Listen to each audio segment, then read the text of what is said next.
من یصرف عنہ یومئذ فقد رحمہ، جو اس دن عذاب سے بچا لیا گیا تو یقیناً اسی پہ اللہ نے رحم کیا. وذالک الفوز المبین، اور یہی ہے کھلی کامیابی. اللہم اجعلنا منہم، آمین. دیکھیں کس لیول تک.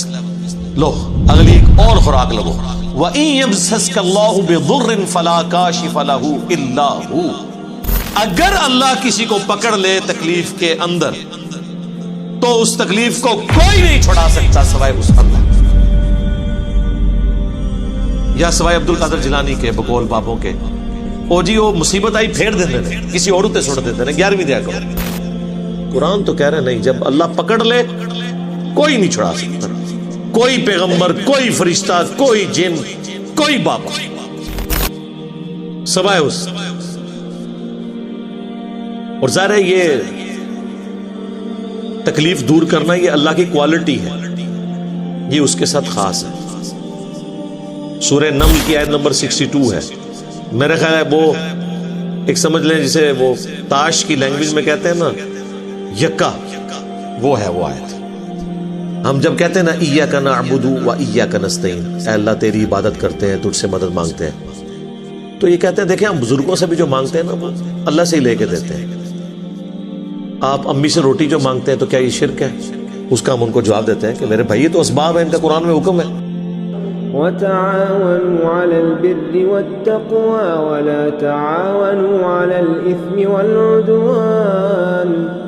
نیکی اور پرہیزگاری کے کاموں میں ایک دوسرے کی مدد کرو، برائی میں الگ رہو. وہ کہتے ہیں ٹھیک ہے، لیکن اب دیکھیں جو بزرگان دین ہیں وہ بھی اللہ سے ہی لے کے دے رہے ہوتے ہیں، پیچھے اللہ ہی ہوتا ہے. اللہ نو پیچھے کر دو، ہاں کر دو پیچھے. وہ اسی کہنا یار قرآن دی پیروی کر دو. وہ کہتے ہیں اصل میں ساڈے بزرگوں اور اماماں نے بھی قرآن دی دسا ہے، پیچھے نبی علیہ السلام بھی نے، نبی بھی پیچھے، اللہ بھی پیچھے. وہ منتصو پیچھے کے رہ گئے تھوڑے پلے. جو مسلمان اللہ رسول کو پیچھے کر دے اور بابے اور بزرگ آگے لے آئے تو وہ اپنے ایمان کی فکر کرے. پھر ہم انہیں سمجھاتے ہیں کہ دیکھیں بارش اللہ برساتا ہے لیکن ڈیوٹی فرشتوں کی. ہم مانگتے کس سے ہیں؟ اللہ سے. فرشتوں سے مانگیں گے تو مشرک ہے. وہ کہتے ہیں یہ ساری باتیں آپ کی ٹھیک ہیں، لیکن قرآن میں یہ تو آیا کہ اللہ ہی سے مانگتے ہیں، یہ تو نہیں آیا کہ کسی اور سے نہیں مانگتے.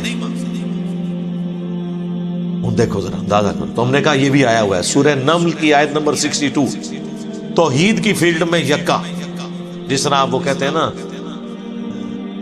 تاش کی لینگویج میں، اَمَّن يُجِيبُ الْمُضْطَرَّ إِذَا دَعَاهُ، بھلا بتاؤ تو کون ہے جو مصیبت میں گرے ہوئے شخص کی فریاد کو سنتا ہے، وَيَكْشِفُ السُّوءَ، اور اس کی تکلیف اس سے دور کر دے، وَيَجْعَلُكُمْ خُلَفَاءَ الْأَرْضِ، اور تمہیں خلیفہ کرتا ہے اگلوں کا زمین پر. یعنی جب تمہارے آباء و اجداد مرتے ہیں تو تمہارے مرنے کے بعد تمہاری اولاد سب ایک ایک کر کے مر رہے ہیں. اللہ جو ہے وہ زندہ ہے، ایک ایک کر کے وہ آنے والی نسلوں کو زمین کا مالک بناتا جاتا ہے. اصل مالک کون ہے؟ اللہ. اِلَٰهٌ مَّعَ اللَّهِ، کیا اللہ کے ساتھ کوئی اور الہ بھی ہے جس کی یہ کوالٹیز ہوں؟ قَلِيلًا مَّا تَذَكَّرُونَ، لیکن نصیحت بہت کم ہی حاصل کرتے ہو. کون سی کوالٹی؟ تکلیف اور پریشانی میں گھرے ہوئے شخص کی فریاد کو سننا، یہ اللہ کی کوالٹی.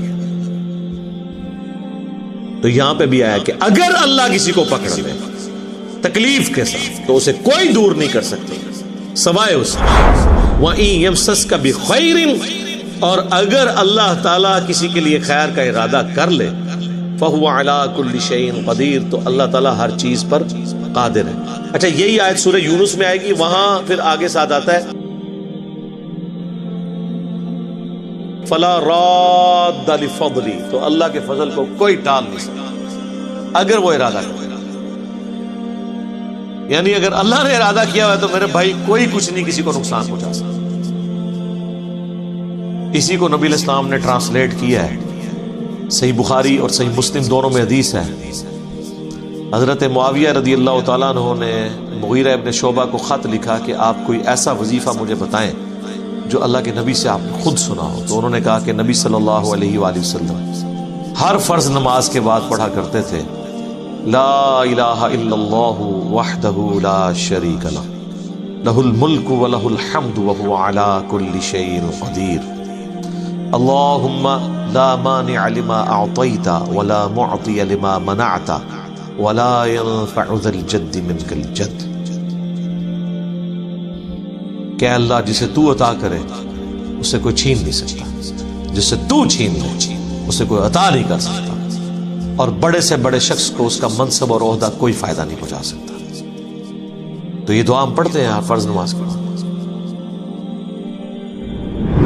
حدیث میں یہاں تک الفاظات میں حضور نے تلقین کیا ہے نوجوان صحابہ کو، اے میرے بچے یقین کر، اگر تمام انسان تل جائیں تمہیں کوئی نقصان پہنچانے پر نہیں پہنچا سکتے مگر وہی کچھ جو اللہ نے لکھ دیا، اور تمام انسان جمع ہو جائے تمہیں کوئی نفع پہنچانے پر نہیں پہنچا سکتے مگر اتنا ہی یا ویسا ہی جیسا کہ اللہ نے لکھ دیا۔ تو انسانوں سے کیا ڈرنا، نہ انسانوں سے کوئی توقع نہ امید۔